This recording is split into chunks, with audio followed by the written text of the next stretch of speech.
эл эмес жаштардын мамилесин, жоопкерчилигин өркүндөтүү, аларды белгилүү бир деңгээлде улуттук идеология, улуттук баалуулуктар, манас эпосу жана башка каада салттарды үйрөнүү максатында бүгүн биз көптөгөн улуттук идеологияны ичине камтыган чоң программадагы көрсөтүүбүздү ушул студенттер менен, жаштар менен ОшМУда Мамлекеттик университетинин жалпы жамааты менен бөлүшөбүз.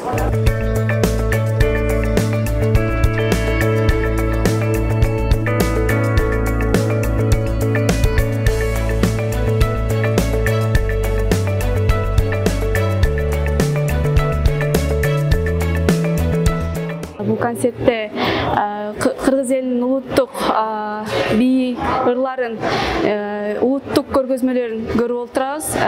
Баарыңыздардын кыргыз тил майрамыңыздар менен чын жүрөктөн куттуктайм.